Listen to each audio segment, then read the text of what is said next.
I'm the scat man.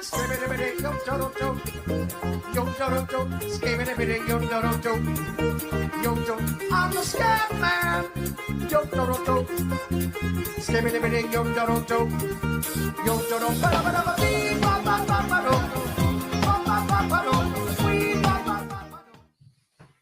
It's impressive that we haven't got a cease and desist yet from the Stack Man, from the Scat Man there, but we move on. Let's go. Welcome to NHL Prop Picks presented by Sports Interaction with my man, Carlo Colaiacovo, 14-year NHL vet. Hit that like button, you pumpers.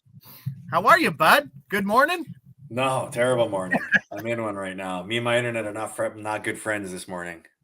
Don't you hate it how it's just like, it just craps out? Like where's the consistency for what we pay in Canada, like $120 a month? Yeah, no kidding. And the thing is that at the exact same time, both days in a row, it disrupted, and it's just nauseating. Anyways, nothing. Kyle's pumped.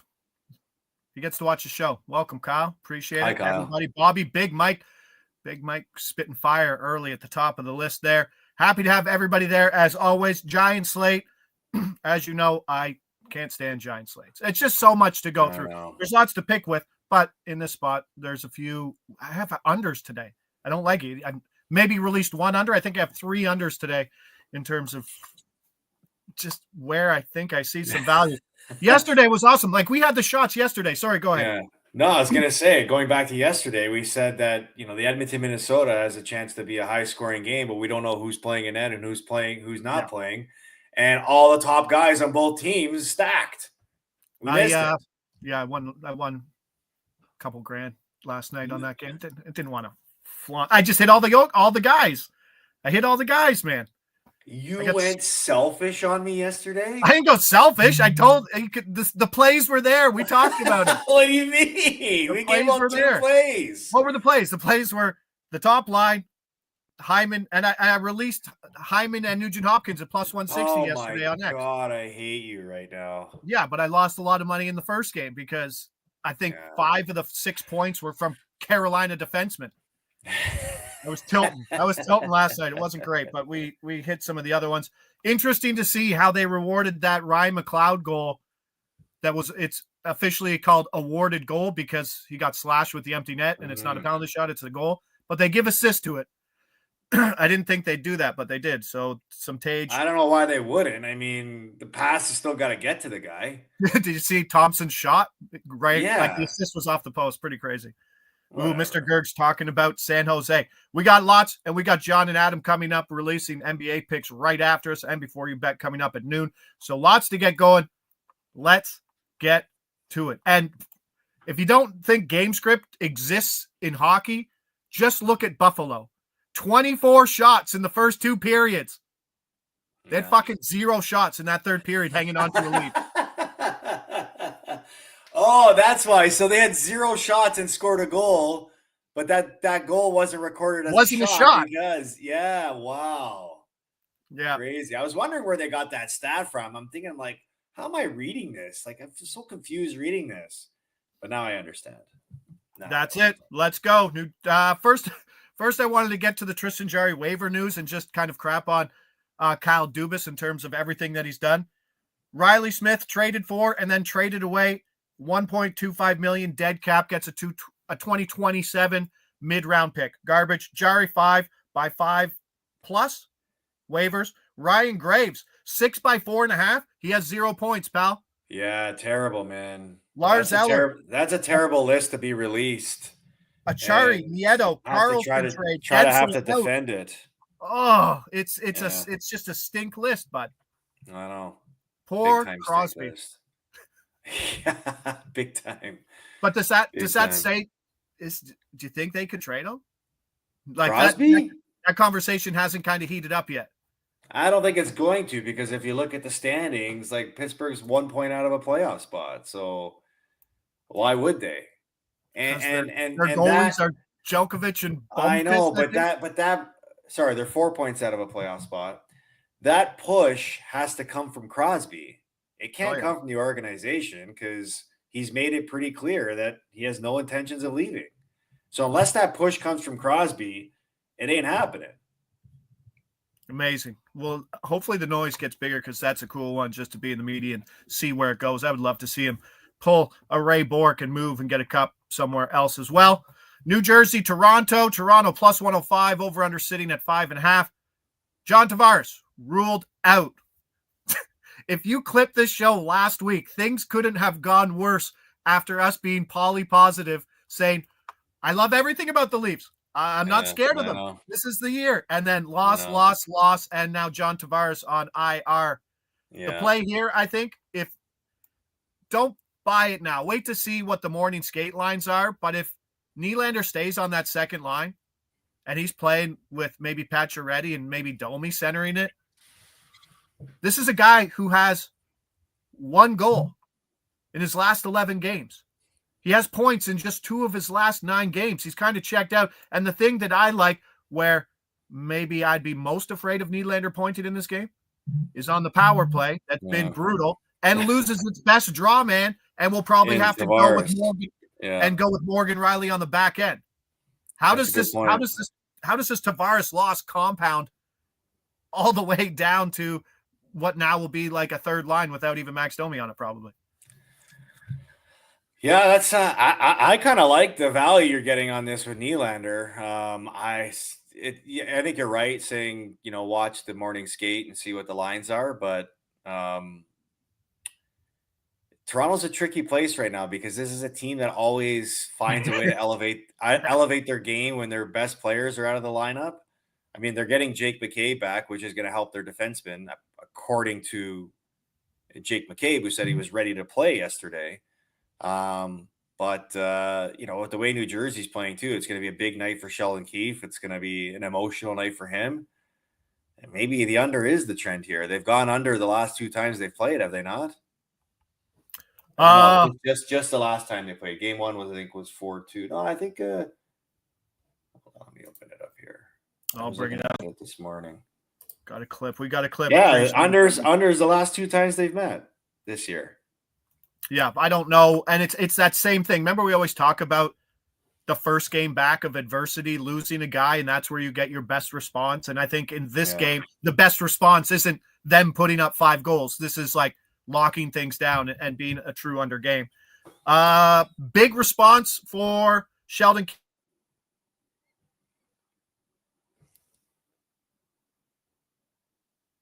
Did I go out there or did you go out there? Myself. What's that mean? Where's Sheldon Keefe? Where's Sheldon Keefe's announcement today? Is it going to be big? Is Sheldon Keefe going to get some noise? Is he going to get a standing ovation, or he should? Is there going to be some sour pusses in the audience? No, I think he should definitely get a standing ovation. I mean, look, you should always appreciate people's accomplishments. And I know a lot of people are sour the fact that they didn't have any playoff success while he was here, but he still had a pretty good record as a head coach, the coach with the highest winning percentage of all Maple Leaf coaches in history. So I think he should definitely get at least an applause.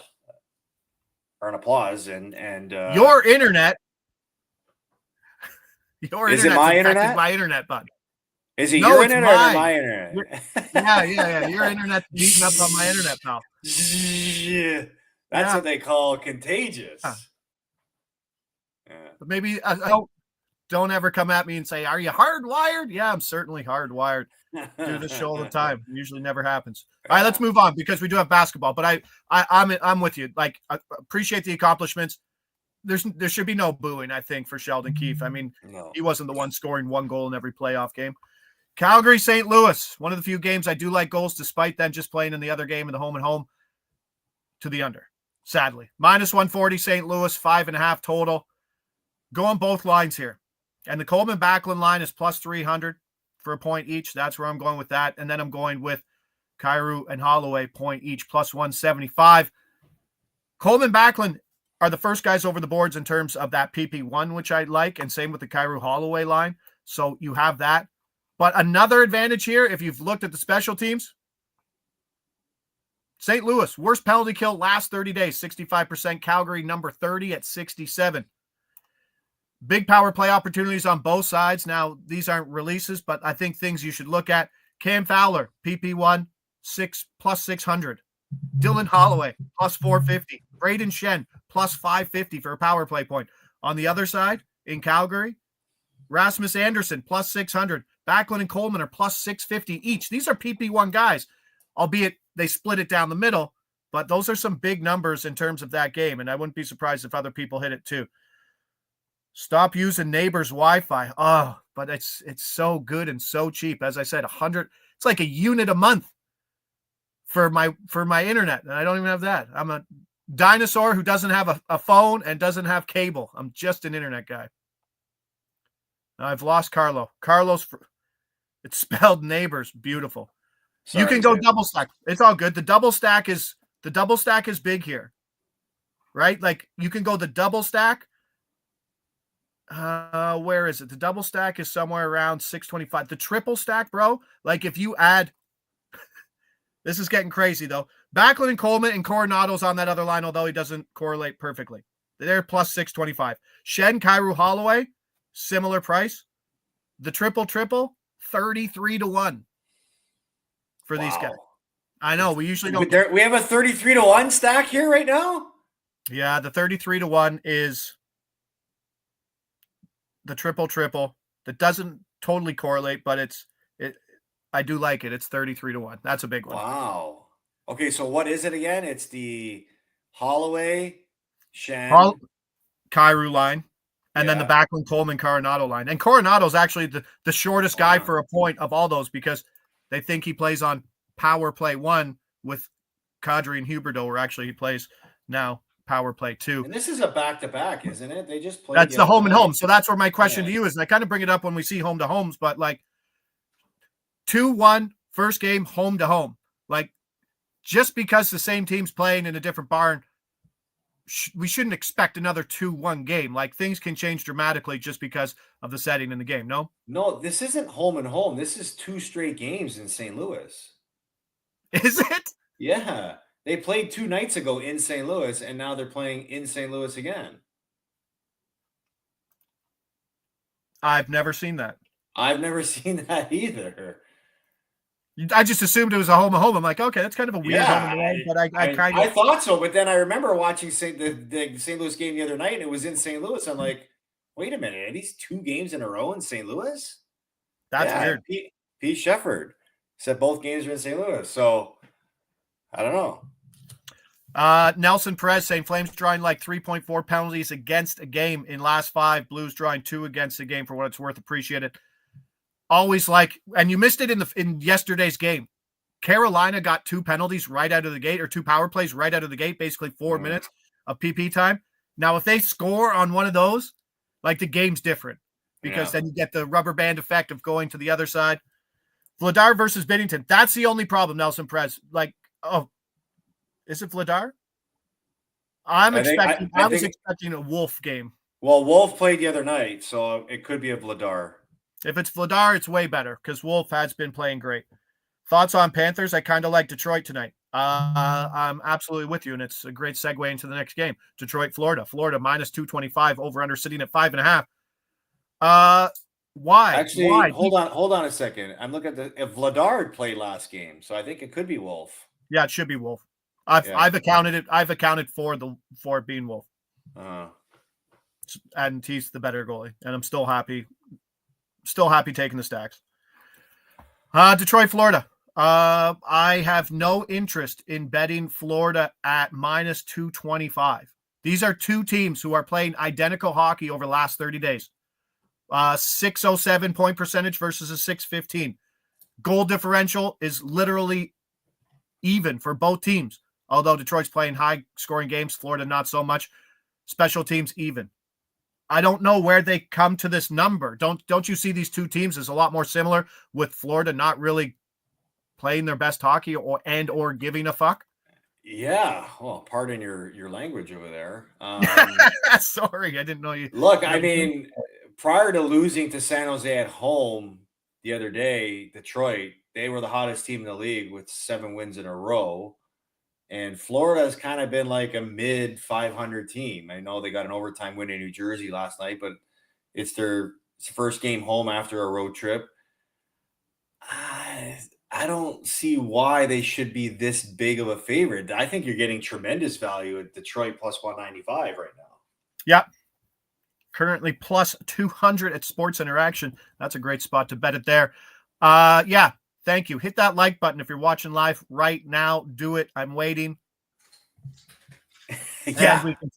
And we continue. Thank you. Nice. But Brian Weisner brings up a great point. Florida and Carolina are very tough to bet on because I still think they're being priced as the team that we've seen over the last couple of years when right now they're not. They're a team in the middle of a season who have gone on long playoff runs who are just not playing great hockey, playing 500 hockey. So I like this spot. And Detroit, first game of a road trip that is here, Tampa Bay, Philly, and I believe Dallas. So you kind of want to start on the right foot. Let's go Bennett. Sam Bennett under 0.5 points in this game at minus 120. And I'm going to go Detroit team total over 2.5, even money. That's a number they've hit in every one of their last 8 games. Even the loss, they had 3 goals. The power play's been great. I believe it will probably be Bob, but I'm not too worried in terms of Bob versus Knight. Mm-hmm. Sam Bennett has been in hibernation mode. And I don't always just love looking at the game logs here, pal, but points in one of his last 12 games. I think that was since the day he was named the Four Nations face-off team on Canada. He's got 1 point.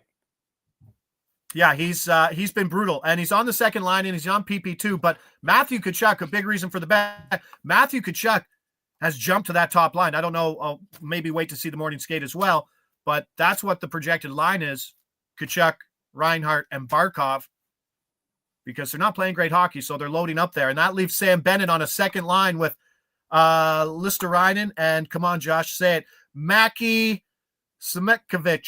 Nailed it. Just say it quick. Just say it quick and confident. Semekovic. Semekovic.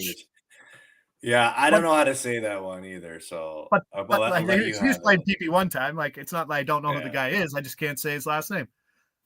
That's better.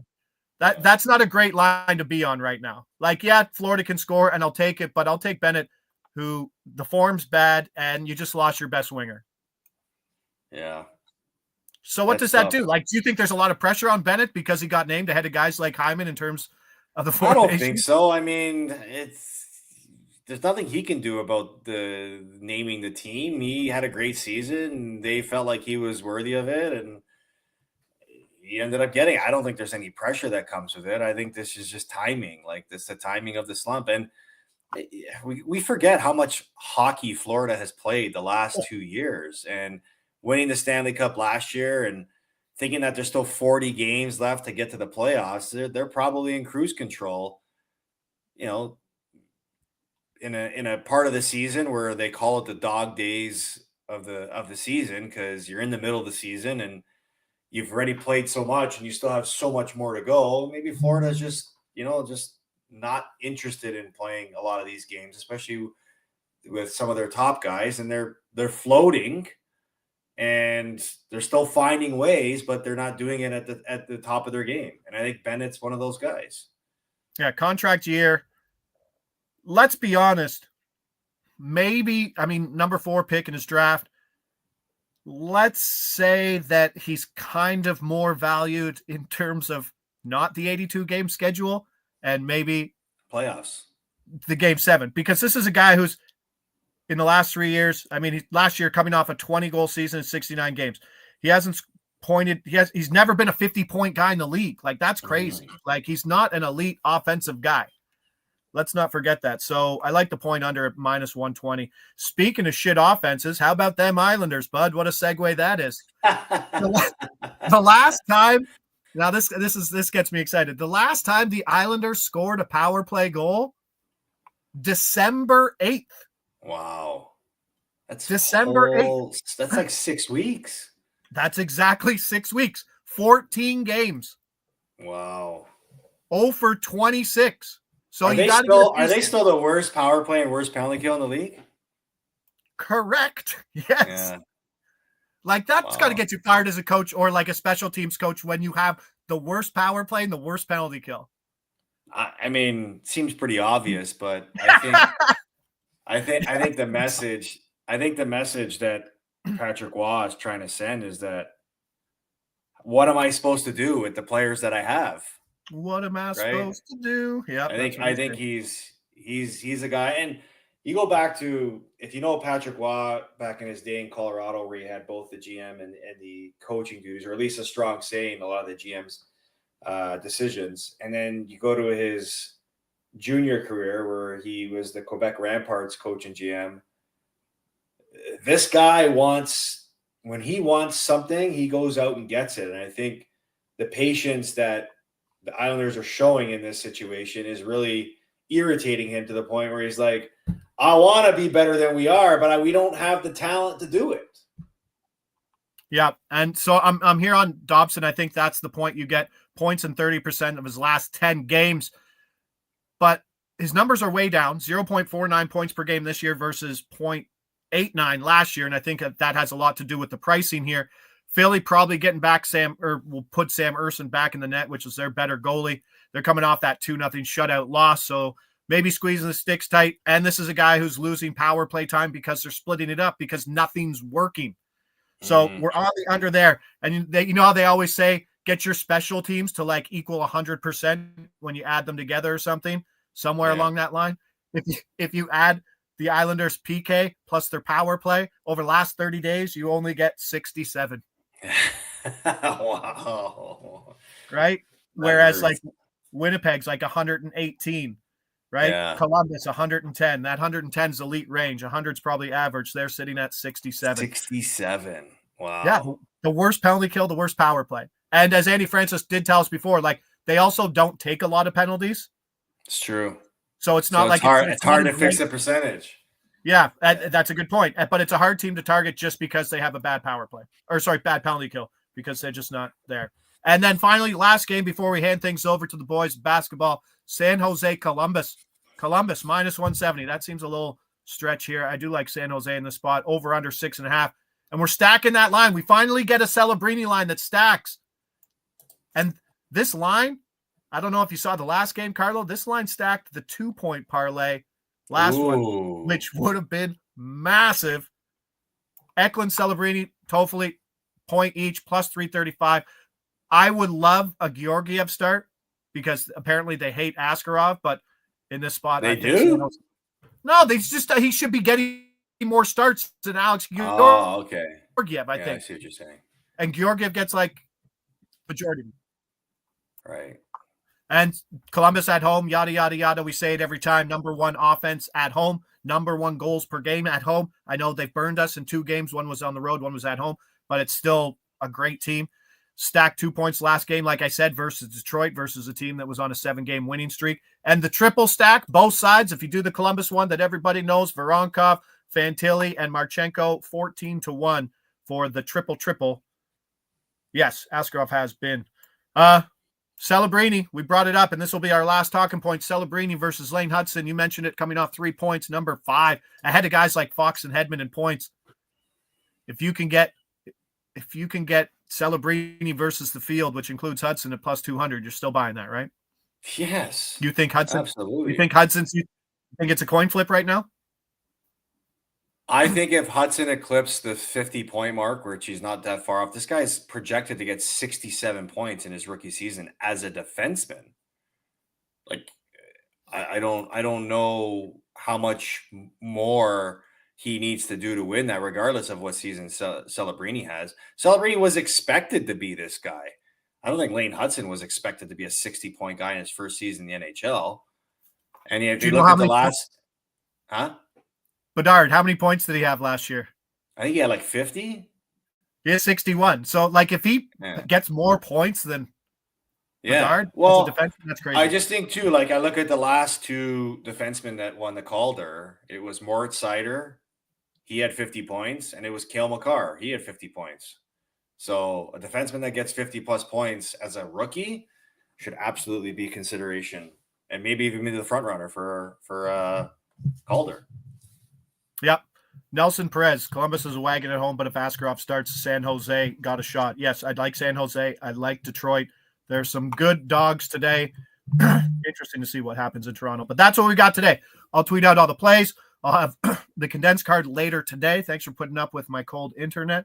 And I hope Carlo has a better day because he's smiling. He's happy. He's feeling good. I'm smiling because I'm with you, not smiling because of my internet. So we need to get this problem solved ASAP.